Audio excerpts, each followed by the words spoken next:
Bonjour à toutes et à tous. Alors aujourd'hui je voudrais vous faire tout simplement une petite capsule vidéo sur le fameux burn-out. On en entend souvent parler, on le voit un peu à toutes les sauces, il faut se le dire. Et lors de mes sessions avec les mamans, les épouses, les aidantes aussi que j'accompagne, c'est un terme qui revient très souvent. Saviez-vous que le burn-out ne signifie pas forcément que vous êtes fatigué physiquement?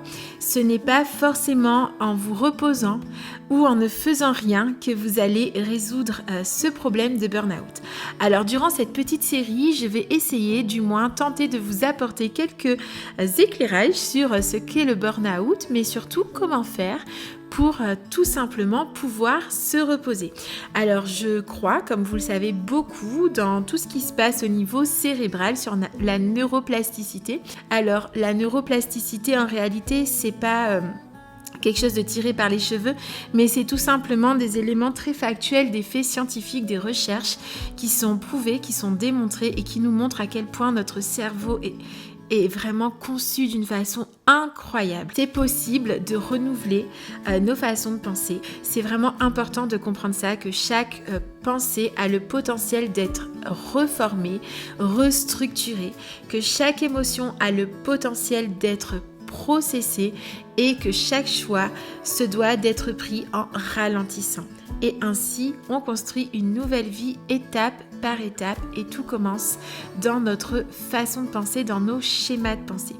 Donc tout d'abord, je voudrais vous rappeler que le burn-out, alors lorsqu'on est maman, lorsqu'on est aidante, lorsqu'on est mamie, chef d'entreprise, ça peut vraiment nous frôler. Personne n'est à l'abri et on peut s'y enliser. Et parfois, on pense, manque de sommeil, je vais me reposer plus, ça ira mieux demain, etc. Mais en réalité, c'est pas du tout comme ça que ça se passe. C'est tout simplement par le fait d'identifier quel type de repos est nécessaire pour votre propre vie. Parce que les neuroscientifiques l'ont démontré, il y a 7 types de repos. Et oui, 7, ce qui est très intéressant. Mais je voulais vraiment vous inviter aujourd'hui à tout simplement vous poser et à vous poser cette question. Est-ce que je suis en burn-out? Est-ce que je suis en train de m'enliser sur ce chemin? Et comment est-ce que je peux faire tout simplement pour en sortir très très vite? Alors en réalité, un des points, c'est lorsque nous vivons dans un état de survie, en état un peu où le mode de survie est activé, lorsque nous vivons avec un stress chronique, avec un style de vie extrêmement intense et qu'on ne prend tout simplement pas le temps de se reposer, de se recalibrer et de se ressourcer.